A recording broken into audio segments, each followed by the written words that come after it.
UPSC ने अपनी आधिकारिक वेबसाइट पर नोटिस रिलीज कर दिया है, जहां पे आपको वेरियस पोस्ट मिलेंगी, वेरियस वैकेंसीज मिलेंगी। हमारे काम का क्या है, चलिए आपको दिखा देते हैं सीरियल नंबर 11 पर। यहाँ पे देखिए 76 vacancies for the post of junior translation officer JTO in ESIC ministry of labour and employment. SC की 8 है, एसटी की 7, ओबीसी 20, ईडब्ल्यूएस 5, यूआर 36। पीडब्ल्यूबीडी के लिए इनमें 3 वैकेंसी रिजर्व हैं। आगे आप पीडब्ल्यूबीडी की कैटेगरी देख सकते हैं, यदि आप उससे बिलोंग करते हैं तो। एज क्राइटेरिया की बात की जाए तो 30 साल आपकी एज होनी चाहिए, इससे अधिक नहीं होनी चाहिए। और जो आपको एज रिलैक्सेशन मिलता है अपनी कैटेगरी के आधार पर, वो भी आपको मिलेगा।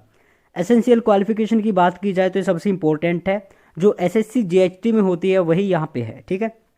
फिर भी आपको बता देते हैं, यदि आपके पास एमए इंग्लिश नहीं हिंदी से है तो आपके पास इंग्लिश सब्जेक्ट होना चाहिए, इलेक्टिव या फिर कंपलसरी या फिर medium of examination degree level पे। और यदि आपके पास एमए इंग्लिश है तो हिंदी सब्जेक्ट डिग्री लेवल पे कंपलसरी, इलेक्टिव या फिर मीडियम ऑफ एग्जामिनेशन लेवल होना चाहिए, ठीक है। आगे चलते हैं तो आगे कहते हैं मास्टर डिग्री होनी चाहिए आपके पास हिंदी और अंग्रेजी के अलावा।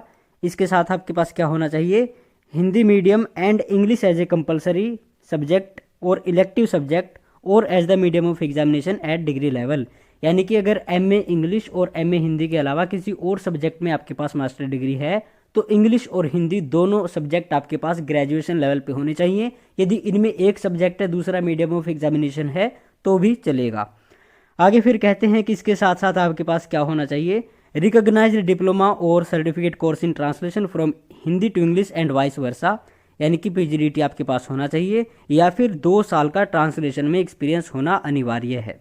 आगे फिर कहते हैं नोट नंबर 1 पे, qualifications are relaxable at the description of the UPSC for reasons. यानी कि आप देख लेना बाद में, इतने इंपॉर्टेंट नहीं है। ड्यूटीज़ क्या होंगी, आपको क्या कुछ करना होगा जेटीओ के तौर पर, ट्रांसलेट करना होगा हिंदी से इंग्लिश और इंग्लिश से हिंदी जो भी ट्रांसलेशन मटेरियल आएगा ब्रांच में। और असिस्टेंट डायरेक्टर, डेप्यूटी डायरेक्टर राजभाषा के जो होंगे उनकी सहायता आपको करनी पड़ेगी, जो वो काम देंगे वो काम करना पड़ेगा। और भी इसी तरह के जितने सारे राजभाषा से जुड़े हुए काम है वो करने पड़ेंगे। हेड क्वार्टर इसका जो है वो नई दिल्ली में है और आपकी पोस्टिंग जो होगी वो कहीं भी हो सकती है ऑल इंडिया में, ठीक है। आगे फिर एक और वैकेंसी है, पोस्ट है जो है DLC, deputy legislative council, Hindi branch की है। यहाँ पे 50 साल इसकी एज लिमिट है और इसमें काफ़ी कुछ मांगा गया है, एक्सपीरियंस वगैरह वो आप देख लेना। और अब देखते हैं कि सिलेक्शन कैसे होगा, उससे पहले जान लेते हैं 14/1/2023 से आप इसके लिए अप्लाई कर सकते हैं और 2/2/2023 तक रात 11:59 तक आप अप्लाई कर सकते हैं। और आप जो एप्लीकेशन का प्रिंट आउट निकाल सकते हैं वो अगले दिन यानी कि 3/2/2023 रात 11:59 तक इसका अपनी एप्लीकेशन का प्रिंट आउट ले सकते हैं। आगे कहते हैं कि जो आपकी क्वालिफिकेशन वो कंप्लीट होनी चाहिए 2/2/2023 से पहले। फिर कहते हैं date for interview on which the shortlisted candidate are required to bring the print out of their online application along with other documents at UPSC shall be intimated separately. और आगे चलते हैं, एज लिमिट के बारे में बात की जाए तो भाई यहाँ पे रिलैक्सेशन आपको मिलेगा। अगर ईएसआईसी में काम कर रहे हैं तो 5 साल का, कुछ ऐसा ही लिखा है इन्होंने, हाँ 5 साल तक की छूट आपको मिलेगी एट आइटम नंबर 11, ओके। और आगे कहते हैं गला थोड़ा ख़राब है, ओबीसी को मिलती है 3 साल की छूट, एससी एसटी को मिलती है 5 साल की छूट और पीडब्ल्यूबीडी को मिलती है 10 साल की छूट, जैसा कि मैंने शॉर्ट नोटिस में आपको बताया था। आगे बात करें तो कैसे आपका सिलेक्शन होगा, ये कहते हैं देखो अगर ज़्यादा लोग अप्लाई करते हैं तो इंटरव्यू के लिए जितने लोगों को शॉर्टलिस्ट किया जाएगा उसमें बहुत सारे फैक्टर आ सकते हैं। वो कौन कौन से हैं, ये फिर कैसे सिलेक्शन उनका करेंगे, तो on the basis of desired qualification, desire qualification अगर किसी के पास है तो उसके बेसिस पे करेंगे। और higher educational qualification than minimum prescribed in the, यानी कि कोई ज़्यादा पढ़ा हुआ है उसके आधार पर भी उसका सिलेक्शन कर सकते हैं इंटरव्यू के लिए। On the basis of higher experience, जिसके पास ज़्यादा एक्सपीरियंस है उसका भी। और क्वालिफिकेशन कंप्लीट करने से पहले अगर आपके पास एक्सपीरियंस है तो वो भी काउंट होगा। यहाँ पे बहुत सारे कुछ मिलने वाले हैं। और ये भी काम नहीं किया तो बाद में एफ पे इन्होंने लिखा by holding a recruitment test generally weightage in the ratio of 75-25 के रेशो में ये रिक्रूटमेंट टेस्ट करेंगे। यहाँ पे टेस्ट होगा 75 का और मार्क्स यानी कि इंटरव्यू जो होगा वो होगा फाइनल मेरिट में 25 की वेटेज उसको मिलेगी। तो सीधी सी बात यह है कि इंटरव्यू होगा, ठीक है। और इंटरव्यू होगा, अगर ज़्यादा कैंडिडेट्स आते हैं तो ज़्यादा का इंटरव्यू नहीं लिया जाएगा, फिर आपका टेस्ट होगा। फिर ये कहते हैं candidate should therefore mention all his her qualification, यानी कि आप जितने भी पढ़े हुए हैं, जितना भी आपका एक्सपीरियंस है, सब कुछ आपको मेंशन कर देना है अपनी एप्लीकेशन फॉर्म में।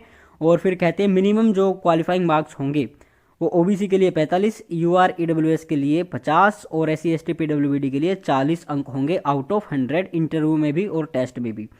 आगे फिर कहते हैं फीस, तो फीस भाई 25 रुपये है, और एससी एसटी पीडब्ल्यूबीडी और किसी भी कैटेगरी की महिला के लिए कोई फीस नहीं होगी। आगे चलते हैं, तो सिलेबस वगैरह इन्होंने ऐसा कुछ नहीं दिया है, कैसे अप्लाई करना है ये इन्होंने यहाँ पे दिखाया हुआ है। और आगे कहते हैं कि आपको जो भी ईमेल वगैरह, यानी कि जो भी आप अपनी डिटेल डालेंगे वो बढ़िया वाली डालना, मिलावटी नहीं होनी चाहिए। और फिर कहते हैं candidate will be shortlisted for interview only on the basis of the information provided by them in their online application. Documents submitted in support of the claim made in the online application will be examined only if the candidate is prima facie eligible to be shortlisted on the basis of information regarding the qualifications and experience claimed in the online application. Various reports as per the advertisement and modalities and criteria adopted for, ये तो मैं खामखा ही पढ़ रहा हूँ, आप पढ़ लेना इसको, ठीक है। आगे फिर कमीशन फ्रॉम एनी एग्जामिनेशन और selection held by them central, ठीक है। ज़्यादा डिटेल में जाने की ज़रूरत नहीं है, आप इसको एक बार डाउनलोड कर लेना और पढ़ लेना खुद से, ठीक है। डॉक्यूमेंट जो चाहिए होंगे इंटरव्यू के टाइम पे वो इन्होंने यहाँ पे दिए हुए हैं, आप देख लेना कौन कौन से डॉक्यूमेंट की ज़रूरत पड़ेगी। नाम वगैरह चेंज किया है शादी के बाद लड़के लड़की ने, तो उसका केस भी यहाँ पे दिया हुआ है। और फिर आगे कहते हैं कि अगर कुछ गलत चीज़, यानी कि आप गलती में पाए गए तो उसकी क्या सज़ा है, वो इन्होंने यहाँ पे दी हुई है। अदर इन्फॉर्मेशन इंस्ट्रक्शन ये ज़रूर पढ़ लेना। और फिर आते हैं मोबाइल फ़ोन, ये सब कुछ बैन है यूपीएससी सेंटर पे। तो ये खास इन्फॉर्मेशन थी। और क्या इसमें एज है वो आपको पता चल गई है, 30 साल की है, बिल्कुल एसएससी वाला ही क्राइटेरिया है। बस फ़र्क इतना है कि इनका इंटरव्यू होगा, ज़्यादा कैंडिडेट होते हैं तो पहले टेस्ट होगा, उसके बाद में इंटरव्यू होगा, इंटरव्यू ज़रूर होगा।